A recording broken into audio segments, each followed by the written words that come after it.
Bonjour tout le monde, alors aujourd'hui je vous fais une petite vidéo spéciale pois de terre. Donc dans cette vidéo vous allez voir un petit peu son origine, comment il est et comment on le plante. J'espère que vous allez prendre beaucoup de plaisir à regarder cette vidéo. Allez, c'est parti, pois de terre.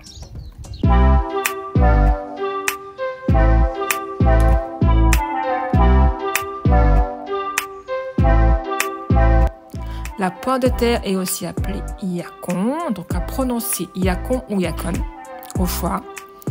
On l'appelle aussi haricoma ou jicimilla. Son nom latin est Smalanthus songifolius, anciennement appelé Polymnia edulis. La poire de terre fait partie de la très grande famille des Astéracées. Donc, si vous connaissez un petit peu les différentes familles des végétaux, vous savez que les Astéracées regroupent les topinambours et les tournesols. On retrouve aussi tout ce qui est fleurs, comme les astères, qui a donné son nom à la famille. Les astères, les marguerites, les soucis, les pâquerettes, les dahlias aussi. Il s'agit d'une plante vivace, tubéreuse, non rustique. Elle est originaire d'Amérique du Sud et pousse à l'état naturel dans les zones montagneuses en Colombie, en Bolivie, Équateur, en Argentine. Et on a toujours cultivé la poire de terre au Pérou, en fait, depuis le temps des Incas. Elle fut importée en France au XIXe siècle, mais n'a pas connu de succès à cause du goût de ces tubercules qui n'étaient pas très appétissants. Le Smalanthus songifolius, c'est une plante à grand développement. La plante peut mesurer 1 mètre jusqu'à 2 mètres en hauteur et 1 mètre en largeur, surtout si elle est plantée dans un sol riche, bien amendé. La végétation est annuelle et le feuillage caduc. Les feuilles vont être de forme triangulaire, découpées, velues. Les tiges sont épaisses et ont l'aspect cannelé de couleur vert foncé, tirant un peu sur le pourpre. Les fleurs sont toutes petites par rapport au feuillage et de couleur jaune. Elles ont l'aspect typique des fleurs des Astéracées. En fait, il s'agit de plusieurs mini-fleurs de forme tubulaire qui seront réunis autour d'un capitule. Les tubercules ont la forme d'un fuseau. Donc, si vous arrachez un pied de dahlia, vous allez voir que ça va ressembler comme 2 gouttes d'eau aux tubercules de la poire de terre. En fait, réellement, les tubercules ressemblent aux tubercules de dahlia.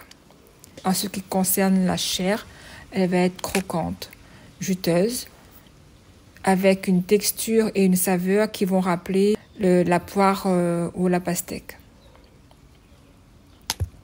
Comment y planter? Alors, je vous ai dit que la poire de terre poussait à l'état naturel dans les zones montagneuses. Donc, elle va bien pousser en altitude.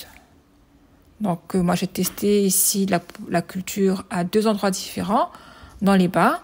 Donc là, la plante dépérit après quelques semaines après sa plantation à cause de la chaleur. Et au jardin nymphéa, là, je suis à 1200 mètres d'altitude. Là, elle va très bien se développer. De plus, elle aura vraiment besoin des températures fraîches pour que les tubercules se forment. La plante a besoin d'un sol riche et bien drainé. Donc, il faut aussi penser à bien enrichir au préalable le sol et amener de l'humus avant la plantation. De l'humus, c'est-à-dire soit du compost, soit du terreau de feuilles, soit du fumier. Et ensuite, on pourra planter les éclats de souche au soleil, mais toujours en pleine terre. La culture en pot n'est vraiment pas envisageable. Elle n'est pas recommandée et vous n'allez pas avoir un bon développement de la poire de terre. La période de plantation ici à La Réunion est le mois de septembre. Donc j'avais planté l'année dernière au mois de septembre pour avoir une récolte fin juillet. On peut dire que lorsque les températures vont commencer à remonter, on va avoir au niveau de la souche des petits œufs qui vont commencer à germer. Donc là, c'est à ce moment-là qu'il faudra planter. Mais il faut faire attention, les tubercules charnus et croquants ne comportent pas de œufs dormants à la différence de la pomme de terre. Et aucun germe ne pourront sortir des tubercules. Donc ce sont bien les éclats de la souche qu'il faudra remettre en pleine terre. Là, c'est le plus gros pied. Et tout ça après là, tout ce qui est rose là, on va replanter. De manière générale, dans notre région, on peut commencer à planter lorsque tout risque de geler est écarté au début du printemps. Lorsque la plante va atteindre environ 30 cm, on va procéder à un premier butage. Donc là, on va ramener de la terre au pied.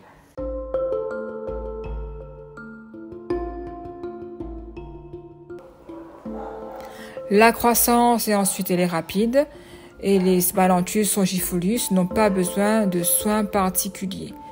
Et elle va souffrir d'aucune attaque de ravageurs, à part peut-être celui des rongeurs, comme les légumes racines.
Alors, les propriétés de la poire de terre. Déjà, comment on va le consommer? C'est un légume racine qui peut être consommé cru ou cuite. Et là encore, dans des recettes salées ou sucrées. Donc, je vous invite à regarder sur Internet les recettes pour cuisiner ce légume. Et d'ailleurs, je suis en train de tester moi-même certaines recettes, aussi bien salées que sucrées, avec la poire de terre. Le yacon est très riche en eau. Il contient aussi de l'inuline et des prébiotiques. L'inuline, c'est un sucre indigeste qui va n'entraîner aucun pic de glycémie. Donc, c'est ce qui fait de la poire de terre un légume intéressant pour les personnes qui sont diabétiques. Alors, on a les prébiotiques qui vont participer à la bonne santé des probiotiques. Ce sont des bactéries qui sont bonnes pour notre santé, qui va coloniser naturellement notre intestin, qui ont des pouvoirs anti-inflammatoires. Les probiotiques font baisser le taux de lipides et diminuent l'appétit et permettent une meilleure assimilation des nutriments. Le yacon aurait donc un effet coupe-faim qui va permettre ainsi de réduire l'appétit et de ressentir une sensation de satiété après en avoir mangé. Cette année, j'ai récolté mes premières poires de terre. Là, ce fut un véritable plaisir. Plusieurs points positifs pour cette culture au jardin de Nymphéa, c'est-à-dire qu'il n'y a aucune difficulté pour la plantation. La plante, c'est une plante à grand développement qui va permettre de combler rapidement des espaces vides. Une fois en place, on s'en occupe plus, à part peut-être amener, comme j'avais dit, de la terre ou du compost au pied. C'est une plante très productive et permet des recettes nouvelles pour celles qui veulent innover ou épater. Voilà, c'est terminé pour cette vidéo. J'espère qu'elle vous a plu, que vous avez appris plein de choses sur la poire de terre. Je vous invite à vous abonner si ce n'est pas encore le cas et de mettre un pouce bleu si vous avez apprécié cette vidéo. Quant à moi, je vous dis à la prochaine dans une nouvelle vidéo. Bye bye.